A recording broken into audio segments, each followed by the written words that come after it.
Welcome to something to talk about. Yeah, really loud. Welcome to something to talk about. You heard the girl. Welcome to something to talk about. And I got another what if small councils where I take, a possibility of splitting the timeline, alternate Song of Ice and Fire history, and tell you who the small council would be. And we're doing it. This won a poll that had two other ones, and this one won by pretty much a landslide. So we got the what if Stannis Baratheon became king after winning the Battle of the Blackwater. It's going to be a good one. So I pretty much just did this whole thing without clicking record. Wasted 30 minutes of my day, man. All right, so if you don't know what's going on here, let's do it. Stannis Baratheon after the Battle of the Blackwater. I will be making a what if videos in the vein of small council. So that's how I explore the new timeline by what the small council would be. I will only pull from existing lore. I will not make up any characters from scratch. This is all based on the lore, and it is just my opinion, okay? Please tell me your small council in the comments. I'm just a guy, okay? I don't know any more than you do. This is just me based on my brain, my semi-logical brain. So there's definitely going to be some weird choices in this one. And so tell me yours. Yours is just as valid. Let's hear it. Okay, so the split here is simple. Stannis wins. I've thought about how this would easily come about. And the most likely, I think, is with two changes. So I'm changing two things, not one thing. Normally I try to change one thing, but I feel like two things need to happen to completely secure Stannis taking over. Those two things would be Peter Baelish not making it to Bitterbridge to make an alliance with the Tyrells. Maybe he just runs late, or he falls from his horse and smashes his head, or whatever. The point is, no Lannister Tyrell alliance. It can't happen for this, right? And the second is Stannis letting Melisandre come with at the Battle of the Blackwater, and her using a shadow baby to kill Tyrion. The point is, no Tyrell Lannister alliance, and now no wildfire. Stannis takes King's Landing, survives the siege from Tywin, so Tywin will then siege King's Landing, and he survives that, and then he finds peace with the Tyrells. That's how he becomes king. So those are the two choices. I know there's like a thing of, can she make more shadow babies? Well, she does. She's gonna do it. She's gonna do at least one more, maybe two more. I don't know if they survive the siege with Tywin, so maybe they do two more. All right, so let's talk about how Stannis the Manus would be as king. Spoilers. I don't know. All right, I do know. So Stannis Baratheon, like I said, he would take the city and defend it. The war would not be done anytime soon. That doesn't just solve everything. But after the siege of King's Landing, he would then need to find peace with the Tyrells, who have not attacked yet. They probably will soon, along with securing an alliance later on with the Vale and Dorne. He has his work cut out for him. Oh, and of course, the open rebellions with the Greyjoys and the North.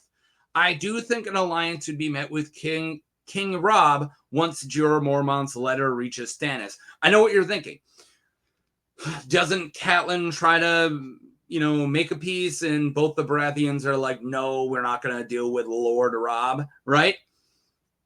Not if the letter reaches. So this is the letter that says, hey, we're being attacked by others, by the way. We need people. And he goes all the way up to the north. But that's, of course, in the timeline that he doesn't win the Blackwater. So in this timeline, that might make him swallow his pride and either join with the rebel king, which I don't see that. I don't see him letting Robb be king. But remember, in this timeline, Robb gets the letter too. So he might give up his crown, piss a lot of people off, or maybe not. Or maybe they just team up and they're two kings. But I see that being the motivation both Robb needs and Stannis needs to get an alliance of some sort. Maybe with a marriage joining their houses, like Rickon or Bran with Shireen. Did I say and or Bran? Yeah, with Shireen.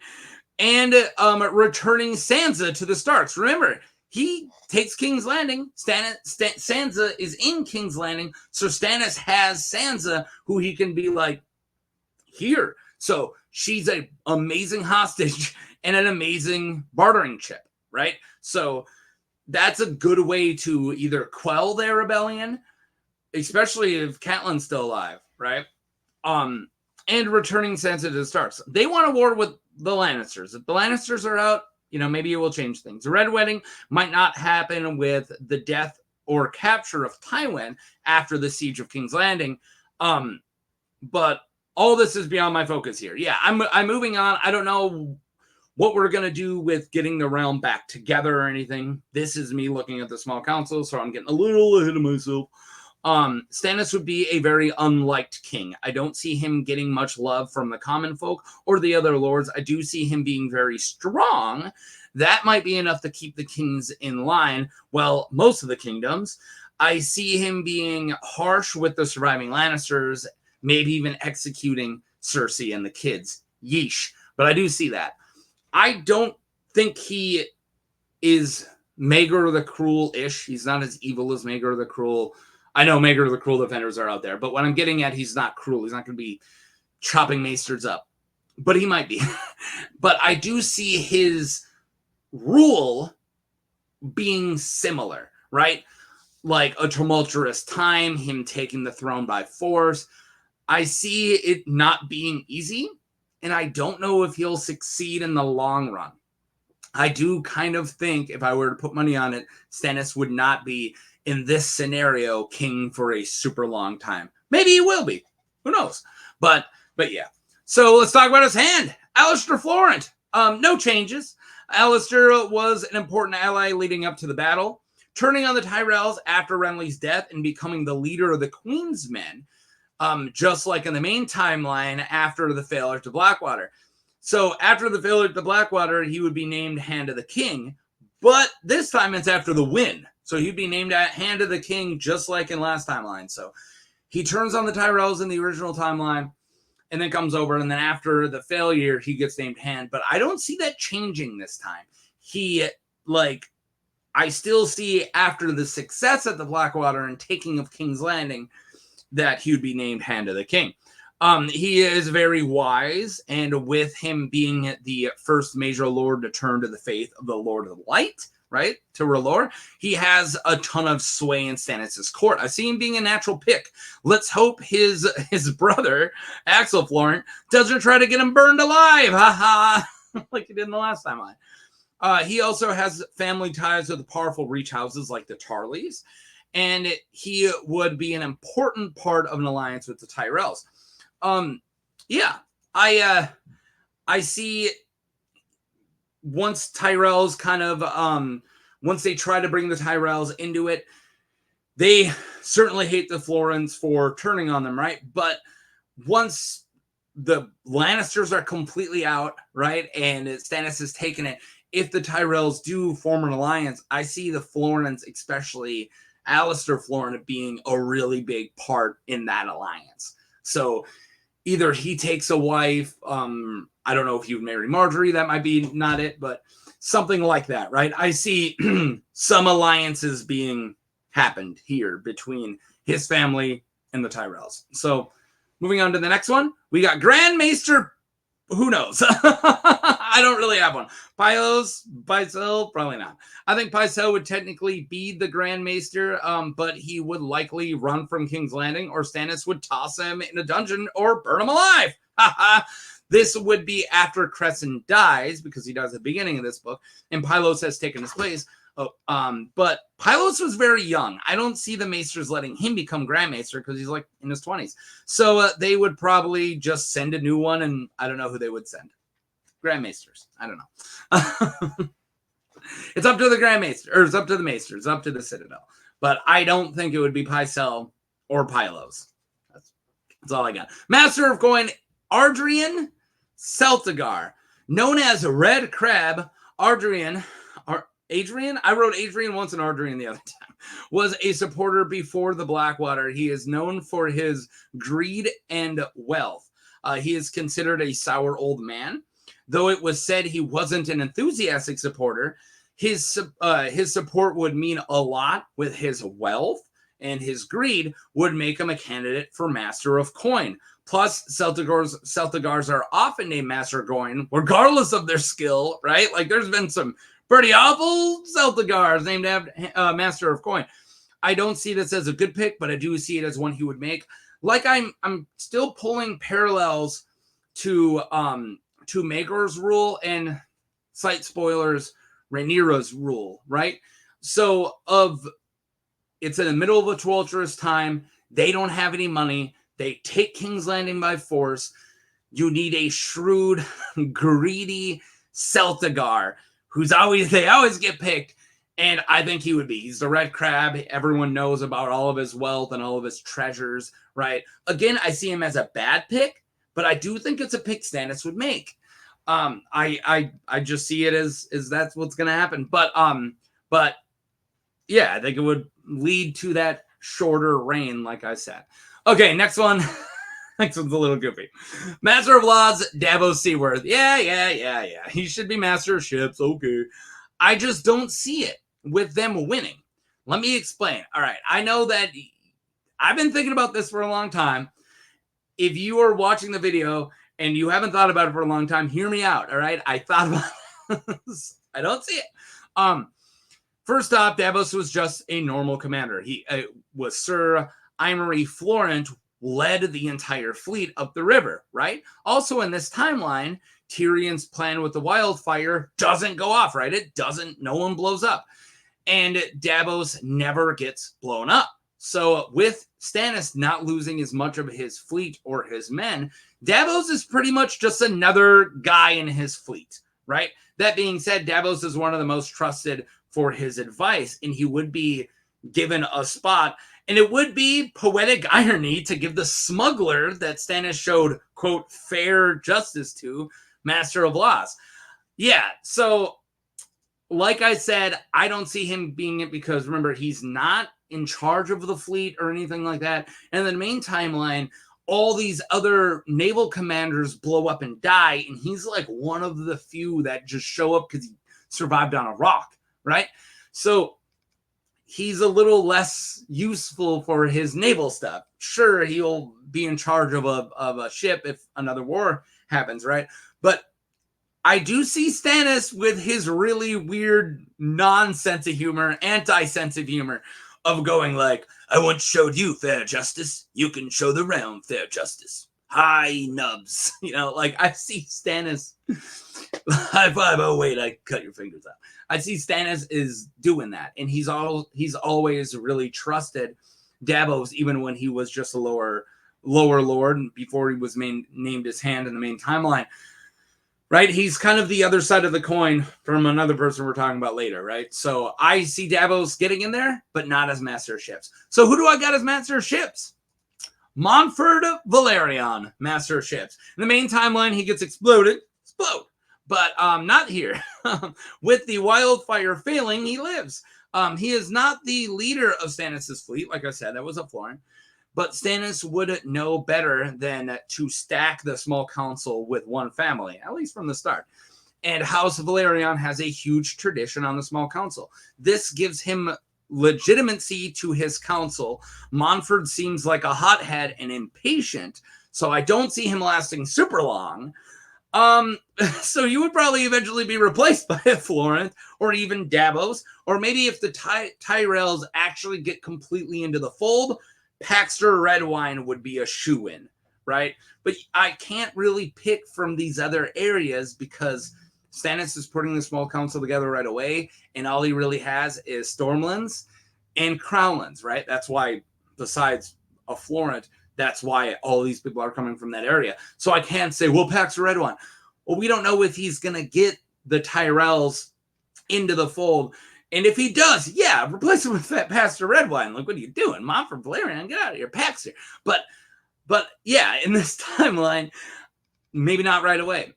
So from the start, I think it will be this. And also, like I said in the slide, it gives legitimacy, right? His small council needs to look like a real, legitimate small council, not like a rebel small council. It can't just be, him and a bunch of Baratheons, right? It's got to look, or a bunch of hedge knights. It's got to be a legitimate council. How do you do that? Naming a Celtigar as master of coin somewhere, because they did that a lot, or a Velaryon, a master of ships. If you don't got a red wine around, Velaryon's actually more of them held it. Red wine's, I think, is number 2.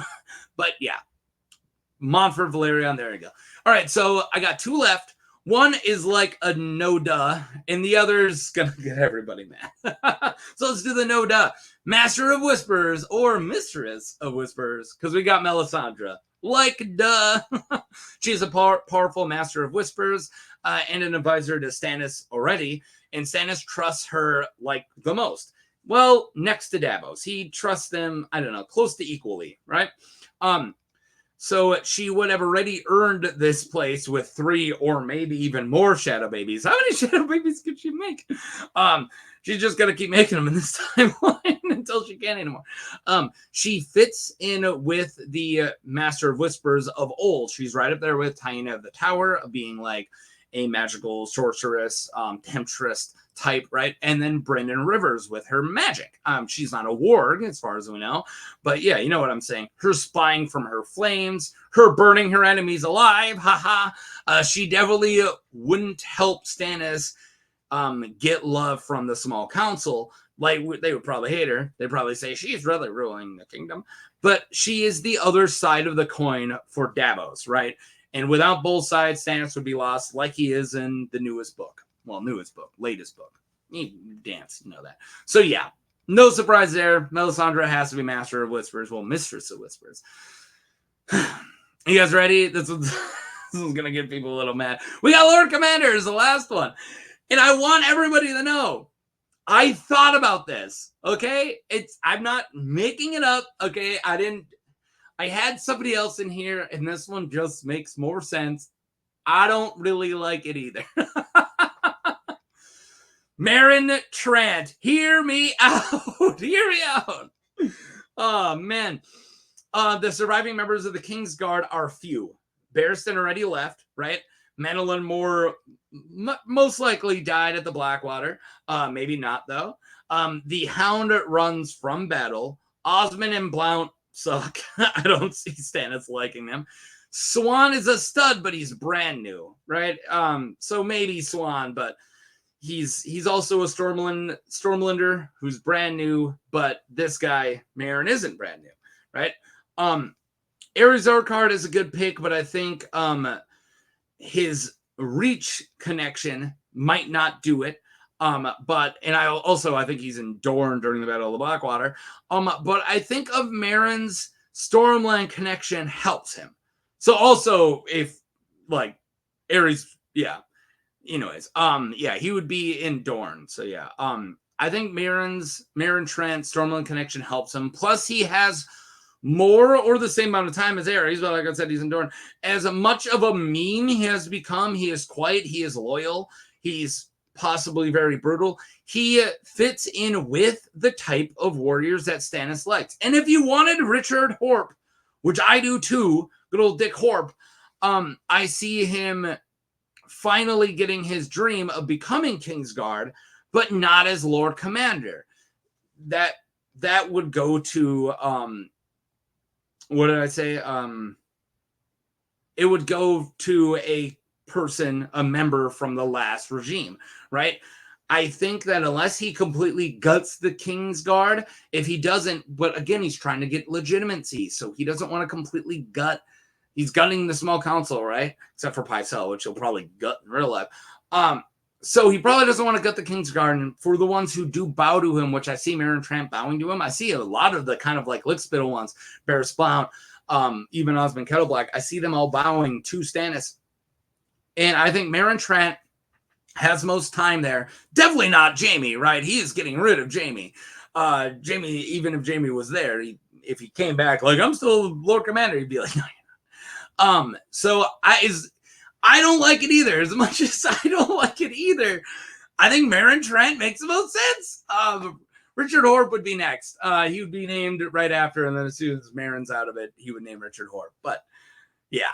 Okay, there you guys go. I remembered to click filming this time, 20 minutes in. So we did our Stannis. So let me know. Yours is probably very different, but I feel like I'm on the money for the most part. And like I said, I don't see this being a successful run. I see Stannis maybe holding it for 2 or 3 years. Maybe that long. If he plays it completely right and gets the Tyrells in the fold and then works on Dorne and Vale. But I mean, you got Aegon on its way, you got Dany's on our way, you got all this stuff going on up north. Maybe not. He might not hold it. But I do think this is his initial small council. Thank you guys. Thank you for watching. And yeah, let me know if you got anybody else you want me to cover who I haven't covered yet. And that's all I got. Peace.